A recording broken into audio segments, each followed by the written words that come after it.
This is Discovery Class. We've been studying the life of Joseph. Joseph, after years of separation, now comes these beautiful words in his moment of discovery. I am Joseph, whom you sold into Egypt. I want you this morning to get caught up in that picture. You're standing in the great hall of Joseph's palace down in Egypt. There's no one in the room but Joseph and his 11 brothers. You could see on the faces of his 11 siblings emotions, feelings, lifetime of guilt mixed with shock, a little bit overcome with delight, but he's embodied with disbelief, peppered with relief, but surprised and full of wonder. Joseph saw in the glow of their eyes what he had missed. These next words in the Bible narrative are as tender as you'll ever find in literature. Genesis chapter 45, verse 5. Don't be grieved, and don't be angry with yourselves, because you sold me here. For God sent me before you to preserve life. For the famine has been in the land for 2 years now, and it's going to be here for another 5. There's going to be neither plowing nor harvesting. And God sent me before you to preserve you as a remnant here in the earth. And I've been sent to keep you alive in this great deliverance. And it wasn't you who sent me, but God did.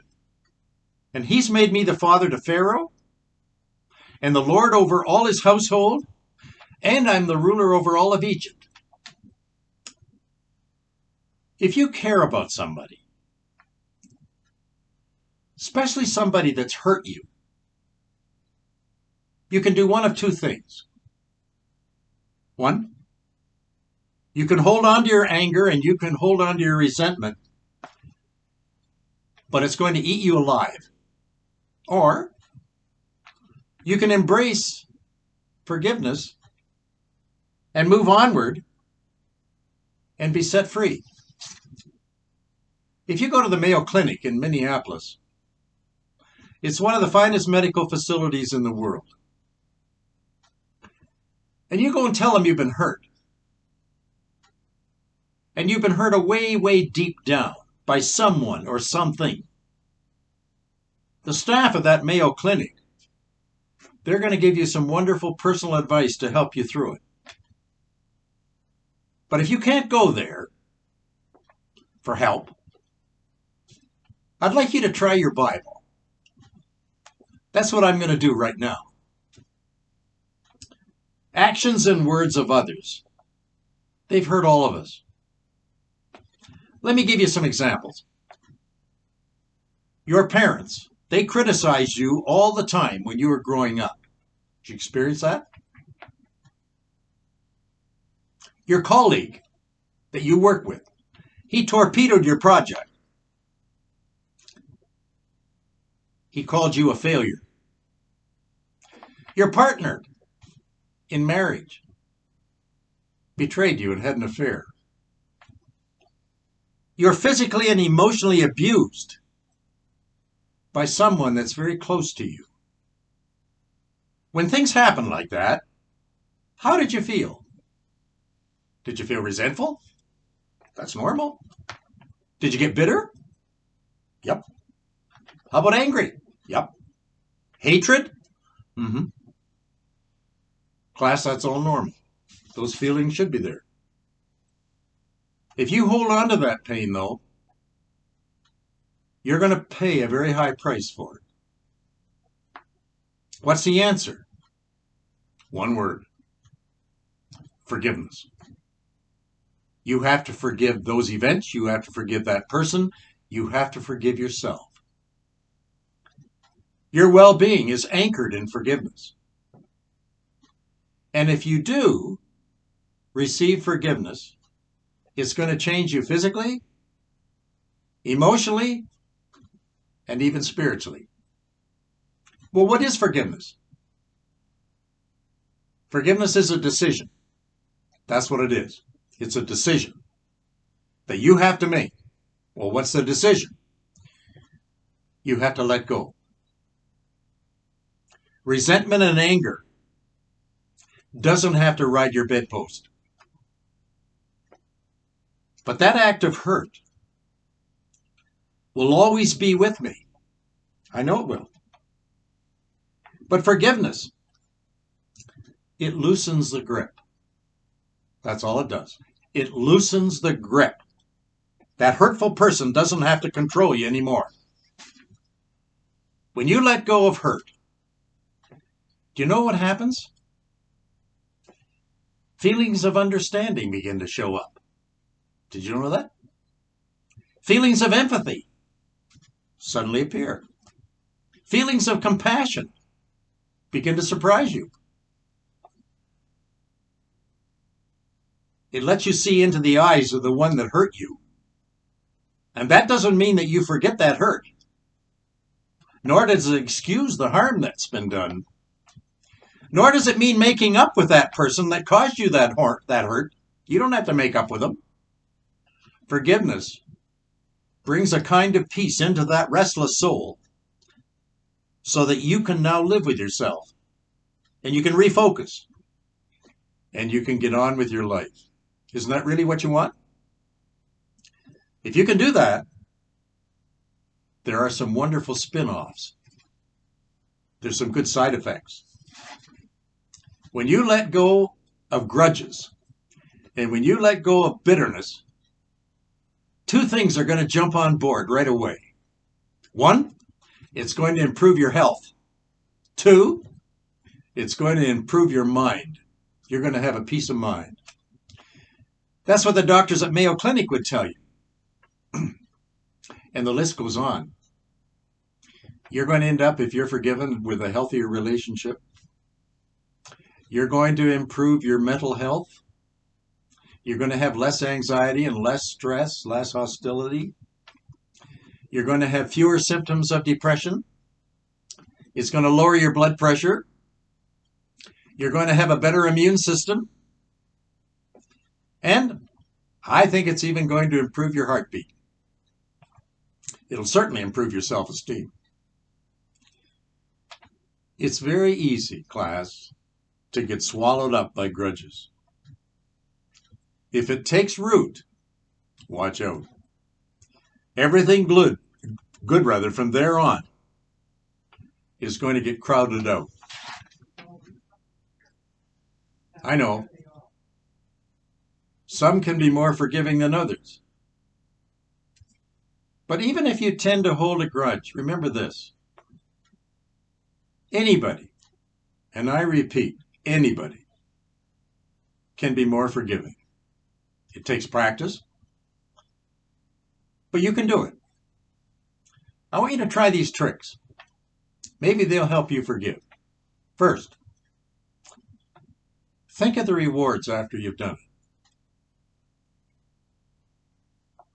Identify the hurt. Tell yourself, what did he do to me? Talk to your spouse or maybe talk to your pastor. Get it out. Get it off your chest. Let your feelings out. Even if you have to explode. That dirty, rotten, blankety blank, let him have it. In other words, acknowledge the emotion and the harm that he did. Now release them. Let them go. Choose to forgive the person who offended you. Finally, release his power over you. He doesn't have any power over you anymore. Back to the story of Joseph. He could have said to his brothers, when they showed up at his doorstep, "Oh, am I glad to see you? I've been waiting for you guys. I've been tortured for years over what you did to me." Remember those dreams that I had about you? The she's bowing down to mine, and your stars in the heaven worshiping mine? Now I'll show you what they mean. Now that I've got you here, you're never going home again. Your freedom is over. I'm sending you to the stone quarry. You're going to spend the rest of your life as my slave. And you'll never have a day off as long as you live. I'm going to build a brand new pyramid, and you're going to be my new stonemasons. Do you know why Joseph didn't do that? He was a changed man. All the way through the narrative, as I read the story of Joseph, these words keep cropping up. But God sent me here. He looked right into his brother's eyes and he said, don't be grieved. Don't be angry with yourselves because you sold me down here as a slave. It wasn't you at all. You didn't send me here. God did. He sent me here before you to preserve life. He's the one to blame if you're going to blame anybody. Don't ask me to explain that, class. Said Joseph, I didn't pull it off. God did. He allowed me to take a peek into the future. And I was shown the needs of an incoming disaster. And he said to me, you're going to be my spokesperson, Joseph. You're going to be my personal messenger, Joseph. At the tail end of the book of Genesis, these words are almost repeated word for word. Genesis 50, verse 18. Same speech almost. Then his brothers came and they fell down before him and said, behold, we are your servants. But Joseph said to them, don't be afraid of me, for I am in God's place. And as far as you meant evil against me, God meant it for good, in order to bring about this present result, to preserve many people alive. Class, wouldn't you like to have had that said about you? Aren't those flattering words? Remember, when you were manipulated, things that they said about you, you knew it was wrong. You knew it was unfair. Raw rejection, torturous. Evil was done to you. And it was deliberate. And it really hurt.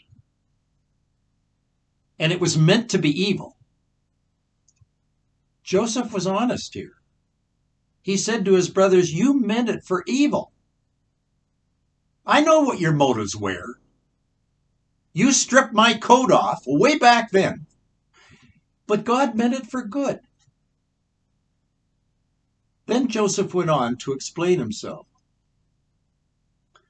Listen to his words in Genesis 45, verse 8. Now, it's not you who sent me here. God did.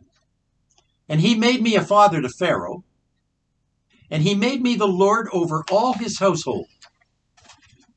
I'm the ruler over all the land of Egypt. I want you to hurry and go back to my father and say to him, your son Joseph is alive. You thought he was dead. He's alive. God has made him Lord over all of Egypt. And he wants you to come down here right away. What was Joseph doing now? He not only forgives his brothers, he's now going to reward them. Isn't that what it's saying? He urges them to return and bring their father down to Egypt so that he can look after them. Talk about supporting his brothers. He does more than that. He's gracious, he's generous, and he's very unselfish. Do you want to know how deeply he cares for them? I'll show you. Verse 14, same chapter.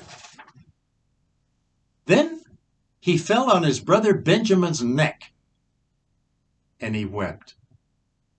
And Benjamin wept on his neck, and he kissed all his brothers, and he wept on them. And afterwards, his brothers talked with him. That's right. He talked with them. Well, do you think they had anything to talk about? They hadn't seen each other in 25 years. I don't think they stopped talking.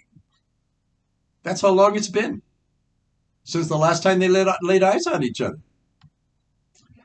Let me tell you another story. This is about someone that got hurt, just like Joseph. Same age, in his late teens. He lived in Glasgow, Scotland. He was a university student. His field was law. And he was an honor student, top of the class. The year was 1860. Long time ago, in our mind. His name was George Matheson. He was the oldest of 8 children. During his final year at law school, he got engaged to be married. And she was a promising university school teacher, just as bright as he was. After graduation, they would settle in Edinburgh. He in law practice and she in the Edinburgh Board of Education. George Matheson, however, at the age of 20, in his final semester at the University of Glasgow, suffered very, very severe eye infection. It became a disease. He reluctantly went to his doctor. His doctor examined him, and the doctor said to him, "Young man, I can do nothing for you. In a very short time, you are going to be stone blind.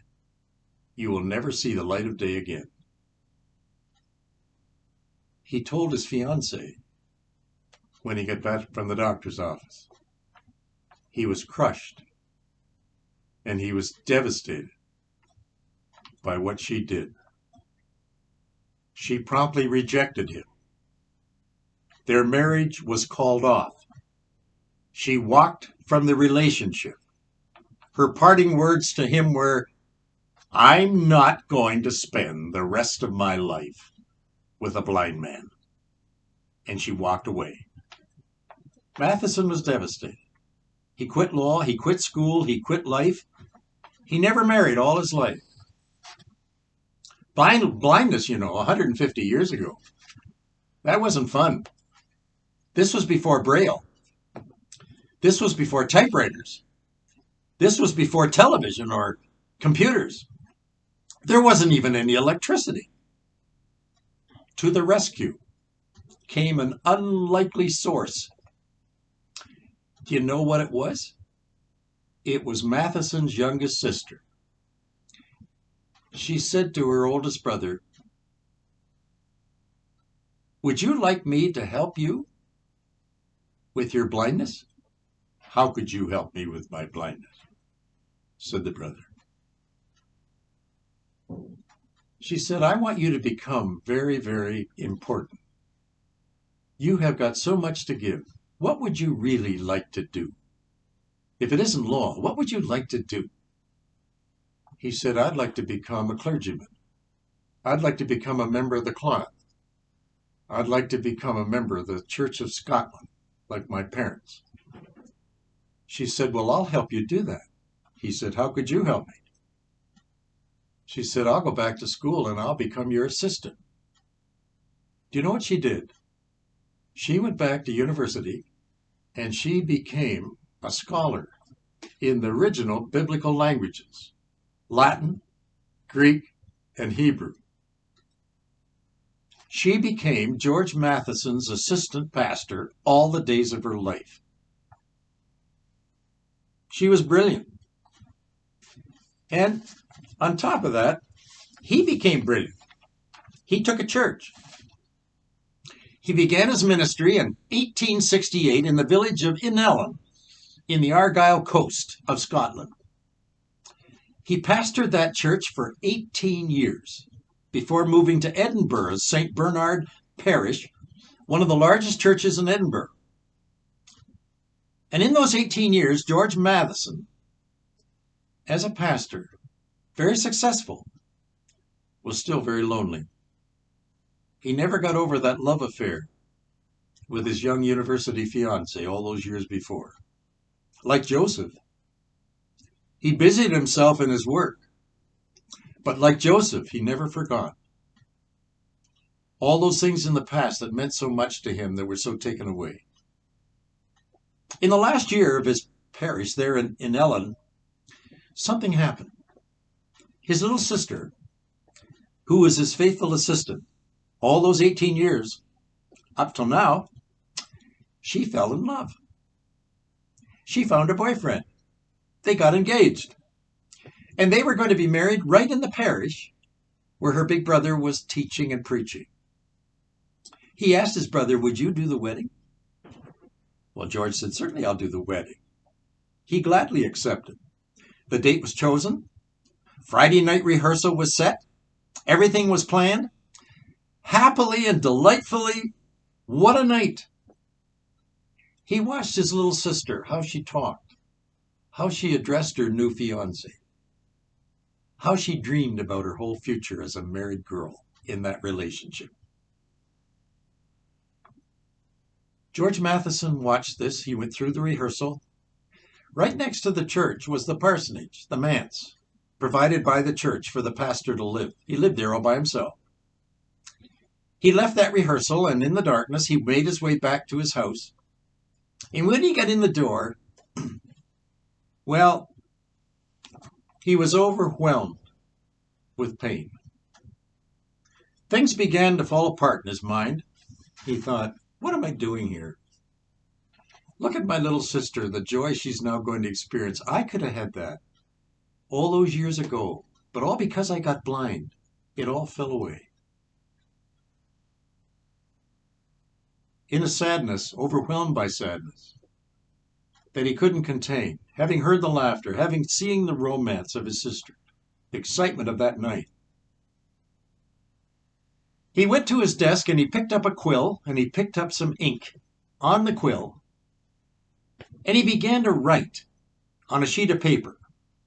Words began to just flow from his heart and mind through that quill onto the paper. He forgave his fiancée all those years ago by what he wrote. He said, looking back over the years, he said, it was almost as if an angel from heaven had come down and taken my hand and began to write and wrote the whole thing in 5 minutes. And he said, I've never been a poet. I don't know meter. I don't know repetition. He said, I've never done it before and I never did it again. But it happened that night. And he wrote this beautiful passage. Well, little did he know that he was going to be writing one of the nicest hymns that we have in our hymn book for the worldwide church. Gorgeous hymn. And what he wrote was beautiful. Do you know what it was? O love that will not let me go.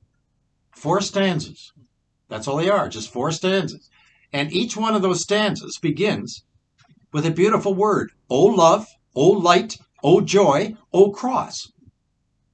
Here's the first stanza. O love that will not let me go. I rest my weary soul in thee.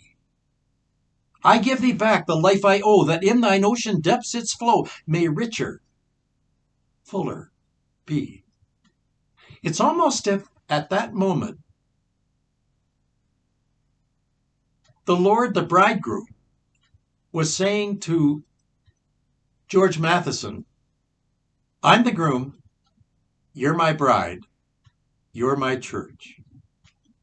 It's almost as if in this passage that he's writing, he's almost telling everything that Paul wrote in the New Testament. Romans, Corinthians, Philippians, Timothy, Colossians, all those words right here in this tiny little hymn of just 4 stanzas. And I think when he wrote the 3rd stanza, he probably thought of his fiancée, and suddenly all the healing took place in the 3rd stanza. Here's what he wrote. O joy that seekest me through pain, I cannot close my heart to thee. I trace the rainbow through the rain, and feel the promise is not vain, that morn shall endless be. Aren't those gorgeous words? That's forgiveness, class. That's what Joseph experienced. That's what you experience. Try it. It'll change you. And who knows what you're going to write. If Matheson can do it, I think the angel can reach down and take your hand and do the same, don't you? Anyway, that's enough for today. When you come back next week, we're going to close out Joseph, and we're going to talk about a reunion. Boy, is it going to be a reunion. I'll look for you when you come back, and I'll tell you all about it.